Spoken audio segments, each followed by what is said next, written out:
people of God. Happy Thursday. It's still morning. It is still morning. I don't know if you guys can hear it, but it is raining cats and dogs. The rain just started coming out of nowhere. It is so, because it's raining so heavy, God don't want me to be out here in this rain like that. He don't want his baby girl out here in this rain. So you know what? I had to get in my car, match that gas, move out the way. So y'all remember that? Some people do. No, but I'm going back home because it's raining. I can't work in the rain. God did not want me working in no rain. You know what I want to tell you, people of God? When keep fighting the good fight of faith. We are in a spiritual battle, and we're always going to be in this spiritual battle as long as we're in this earth, in this right here. The separation doesn't come until the spirit leaves the flesh, right? And that's when the separation comes according to our final destinations that we've worked for, right?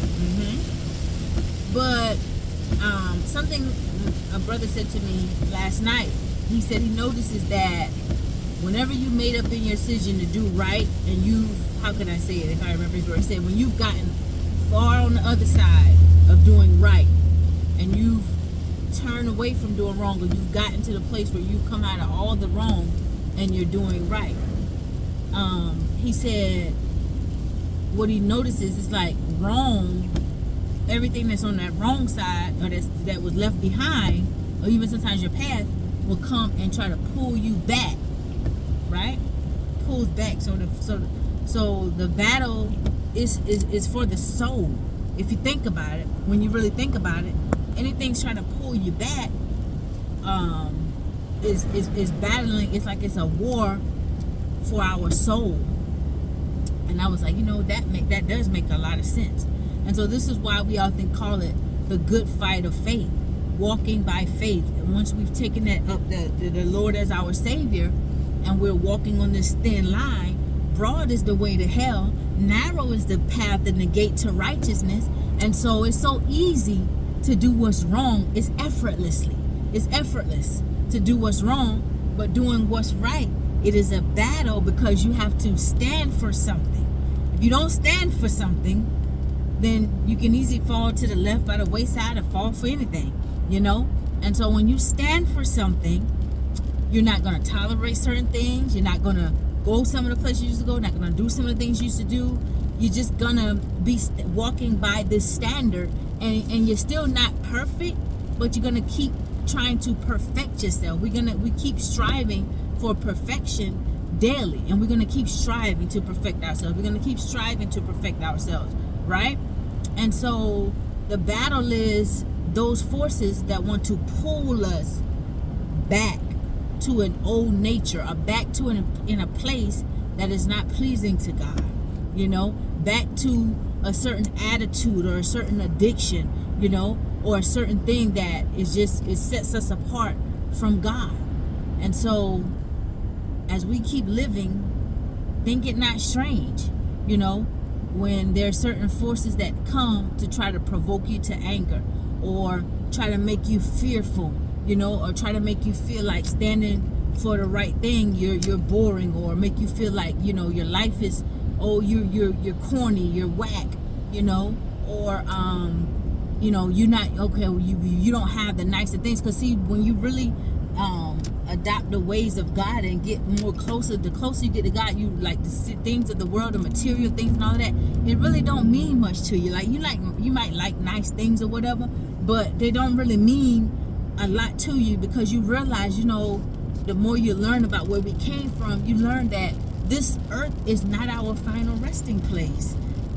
We do have a place to go. Jesus said, in my Father's house there's many mansions. So it's like your heart is not caught up in the thing. Yes, we're going to be good steward of what God has given us while we're in this earth, but at the same time, they don't make me, these material things don't make me or break me. you know. And as you keep growing and you are content, godliness with contentment with the little that you have, and you do right with the little that you have, God will continuously slowly increase us and increase us and increase us.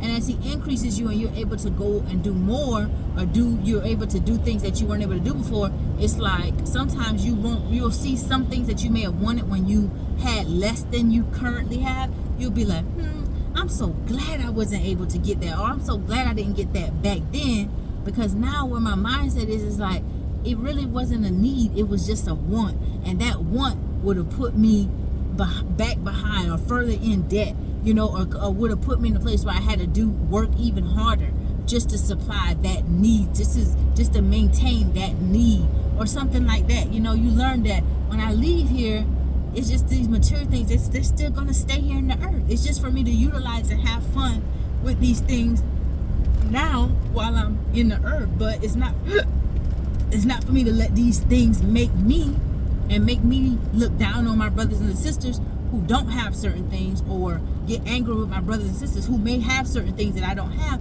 No, this all material stuff, you know. And so, you know, that's just what was on my spirit or whatever. That's just what was on my list spirit. You know, it's a fight. It's a battle when we're walking this narrow path. There's so many different distractions, and we can easily be distracted, any of us, you know, because we still are of a human nature. None of us are perfect, right? So we can still be easily distracted by the outside things, the material things, or the voices, the noise of the world, where a lot of noise and a lot of chaos is happening. We can be distracted if we don't have anything meaningful to focus on, give our attention to, right? Yep, so that's my little 2 cents. I'm going home. The rain is slowing down, but you know what? We're still just gonna go on home. I'm going on home, and I think I might have some errands or something running. Oh, I know what I gotta do. We're gonna go get something for you guys. We're gonna go get your dog food. That's what we're gonna do, because they're on their last little bit of dog food. So that's what we're gonna do for them. And I hope you guys enjoy this day. It's now rainy. Well, it's kind of slowed down, but I hope you guys enjoy this wet day. Have a blessed day. I love you.